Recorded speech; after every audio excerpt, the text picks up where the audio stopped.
Welcome back. You're listening to Run with Coach Parry. I'm Brad Brown, and I've got the coach with us once again, Lindsay Parry. Today we're talking about getting the correct balance in your training between long, slow runs and the high-intensity, sort of faster runs. And a great question, and I'm sure we're in for another great answer.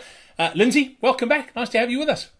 Yeah, and a great question, although I've got to try not to give away too many of the secrets, or else I'll put myself out of a job. I love it. Before we get into today's answer or question and answer, a massive thank you to our sponsor of this edition of Run. It is brought to you by Simply. Get great value life, disability and funeral cover combos with a quick online sign up at simply.co.za. You can go over to coachparry.com/simply. They've got some great deals for you as a Run with Coach Parry listener. That's coachparry.com/simply. That's for you, your domestic worker and your business employees. No bloods, instant cover, and the best part, it's all online. Simply is a financial services provider, number 47146. Terms and conditions apply. Policies are underwritten by Old Mutual Alternative Risk Transfer Limited. That website to get to once again is coachparry.com/simply. Lindsay, this question I absolutely love because I think it's one that a lot of runners sort of get mixed up on, and it affects their training. They run all their training at one pace, whether it's marathon pace or as hard as they can, but you should have a really nice balance of long, slow training runs as well as higher intensity, faster runs. How do you get that balance right? Is there a rule of thumb? What would you advise someone who's looking at the way they're training, if they're working on their own? Obviously, if they've got a training program through coachparry.com, that's all built in, but what's the ideal balance between the long, slow stuff and the faster, high intensity stuff? So, look, there are a couple of rules of thumb, but they ultimately boil down to the same thing. And probably the easiest way to explain it is to use what we call the 80-20 principle. Matt Fitzgerald wrote a book called the 80-20 principle, and there's a couple of researchers, probably Stephen Seiler, Canadian, who studies at a Norwegian university. They're probably the most popular or the most well known. So if you go and Google those names, it'll help you quite a lot. But really, what they did is, instead of doing like actual experiments on people and seeing which percentages of what and the rest of it work, let's go out and do a questionnaire across a whole variety of Olympic medalists and finalists, and they did swimming, triathlon, cross-country skiing, rowing, athletics, and long-distance running. And really what came back out of that was that most successful athletes operate doing 80% of their easy runs well below threshold, and they do 20% of their runs at or well above threshold. They took that a step further and then said, okay, well, if that's the case, let's experiment and see if there is a better way of not a better way of doing this. How does the actual intensity make an impact? And so they wrote a program and they gave that to 3 different groups, okay? And they let the one group completely self-regulate. They advised the other group how they should be training, and the third group was forced to train at the correct intensities. Okay. Now the interesting thing is that all 3 groups got better.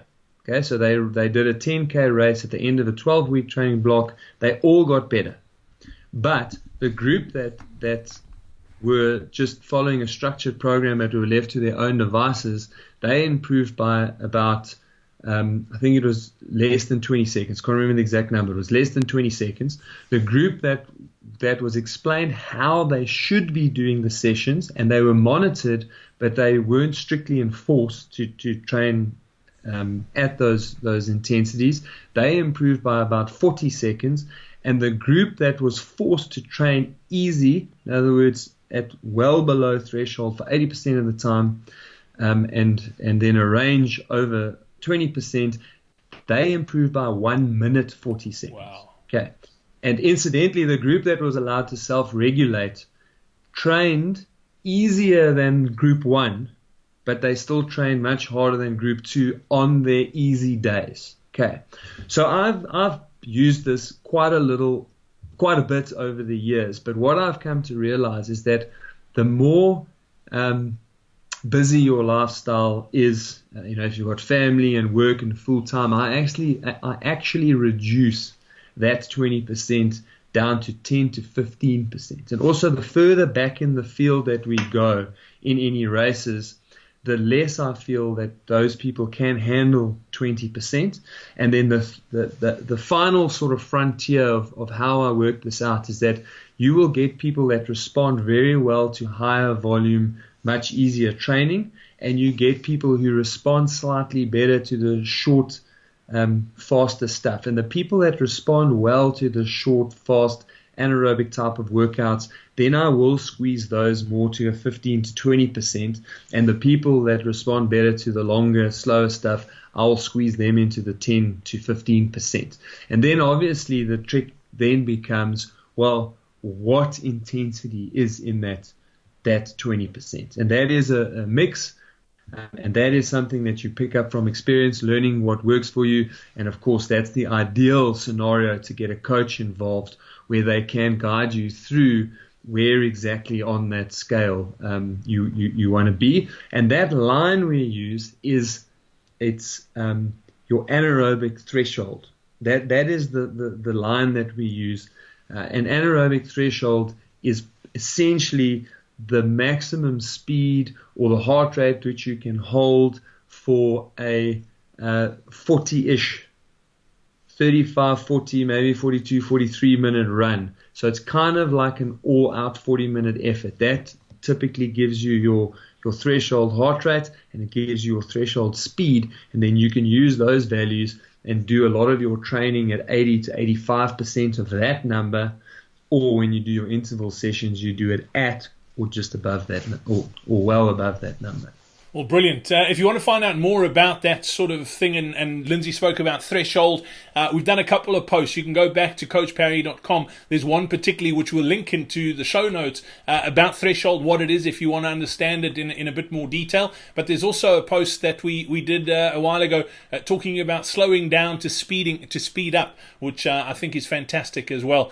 So go and check those posts out. coachparry.com is where you can get all those details. Before we head out, just a massive thank you to the sponsor of this edition of Coach Parry. It was of Run with Coach Parry, rather. It was brought to you by Simply for quick, affordable life disability and funeral cover. All you need to do is head over to coachparry.com/simply. That's SIMPLY to find out more. coachparry.com/simply. Until next time, from the two of us, it's cheers.